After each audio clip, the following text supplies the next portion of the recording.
Hello प्यारे बच्चों, नमस्कार। आप सभी का बहुत बहुत स्वागत है।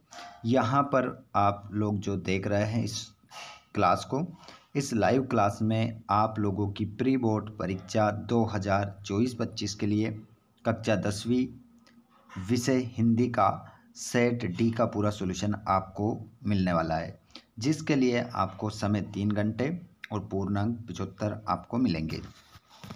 देखिए, सभी प्रश्न करना अनिवार्य है। प्री बोर्ड परीक्षा का जो आपका पेपर रहेगा वो रहेगा 16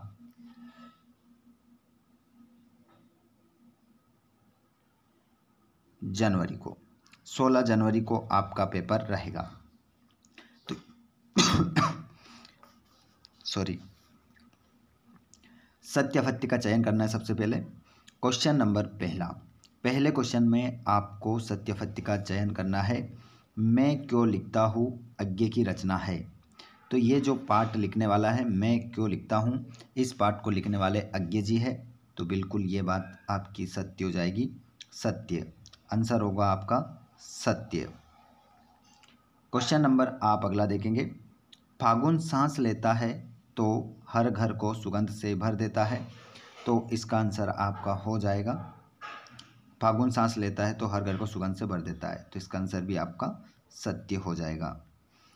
संधि 5 प्रकार की होती है, तो इसका आंसर आपका होगा सत्य, क्योंकि संधि जो होती है वो 3 प्रकार की होती है। इसका आंसर आपका सत्य होगा।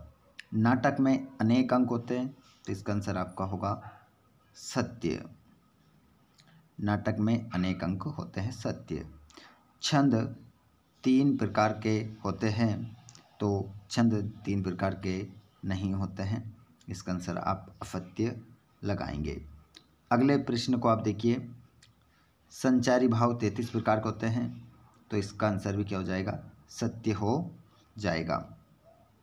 अगला क्वेश्चन दूसरा है, सही विकल्प चुनकर लिखना है। तो यहाँ पर सही विकल्प चुनकर लिखेंगे आप। नेताजी का चश्मा पाठ गद्य की विधा है। तो नेताजी का जो चश्मा पाठ लिखा गया है स्वयं प्रकाश के द्वारा, ये कहानी है। आंसर हो जाएगा कहानी। ना नाटक होगा, ना उपन्यास, ना निबंध, केवल ये कहानी में लिखा गया है। अगला क्वेश्चन है, सूरदास के गुरु का नाम था। तो सूरदास के जो गुरु थे उनका नाम था वल्लभाचार्य। वल्लभाचार्य उनका आंसर सही हो जाएगा। ठीक है, सूरदास के गुरु का नाम जो था वो वल्लभाचार्य था। भोलानाथ का वास्तविक नाम था। भोलानाथ का वास्तविक नाम जो था वो था तारकेश्वर नाथ। तारकेश्वर नाथ आप सही उत्तर लगाओगे। देखिए, अगला क्वेश्चन है चौथा, काव्य की शोभा बढ़ाने वाले तत्व कहलाते हैं। तो काव्य की शोभा बढ़ाने वाले जो तत्व हैं वो कहलाते हैं। तो यहाँ पर आपका अलंकार सही उत्तर हो जाएगा। जयशंकर प्रसाद अपनी आत्मकथा को बता रहे हैं। तो जयशंकर प्रसाद अपनी आत्मकथा को बता रहे हैं, तो यहाँ पर आपका आंसर हो जाएगा भोली। भोली बता रहे हैं। श्री कृष्ण ने क्या पढ़ ली। तो श्री कृष्ण ने पढ़ ली राजनीति। अगले क्वेश्चन को देखेंगे। रिक्त स्थान के रूप में है। पंचवटी में समास है, तो पंचवटी में जो समास हो जाएगा वो हो जाएगा द्विगु समास। प्रयोगवाद के जनक है, तो आंसर हो जाएगा अज्ञे। भोलानाथ का तिलक लगाता था। तो भोलानाथ भभूत का तिलक लगाता था। बाल गोविंद भगत के गीत गाया करते थे। तो यहाँ पर इसका आंसर हो जाएगा कबीर के गीत गाया करते थे। शिव धनुष तोड़ा था, तो आंसर हो जाएगा राम ने आंसर हो जाएगा। क्रिया के प्रकार होते हैं 2। क्रिया 2 प्रकार की होती है। चलिए, यहाँ पर हम जोड़ी देखेंगे। जोड़ी में देखेंगे अगले क्वेश्चन को चौथे क्वेश्चन के रूप में। माता पिता, तो इसका आंसर नीचे मिलेगा। शिव पूजन सहाय, वीर रस, उत्साह, आंखों का तारा, बहुत प्यारा, लखनवी अंदाज, यशपाल। बाकी और क्वेश्चन मिल रहा है क्या यहाँ पर? नहीं मिल रहे हैं। शिव पूजन सहाय भी नहीं मिल रहा है। माता पिता में द्वंद्व समास हो जाएगा। ठीक है, दो आंसर नहीं मिल रहा है। इसका आंसर नीचे मिलेगा और उसका नीचे वाले का आंसर यहाँ मिलेगा। तो नीचे देखते हैं, ये रहा।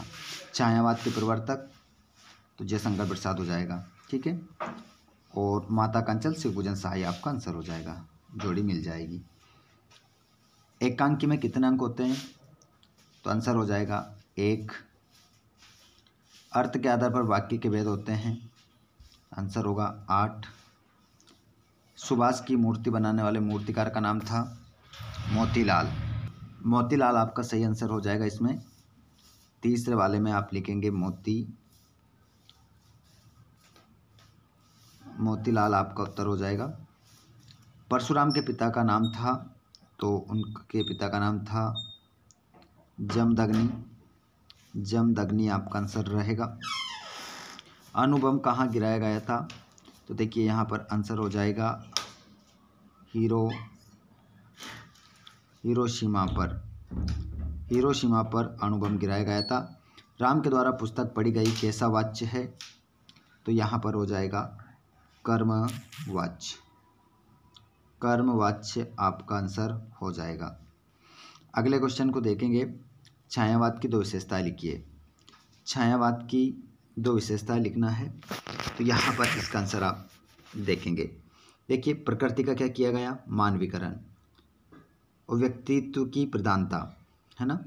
भक्ति काल को स्वर्ण युग क्यों कहा गया है? ये आंसर मैंने आपको छठा वाला बताया है।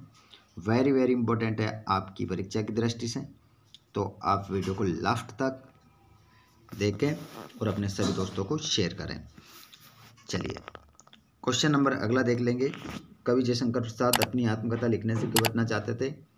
और मूर्ति पर लगा सरकंडे का चश्मा क्या उम्मीद जगाता है? समास किसे कहते हैं? इनके नाम लिखिए। अभिधा शब्द शक्ति किसे कहते हैं? एक उदाहरण दीजिए।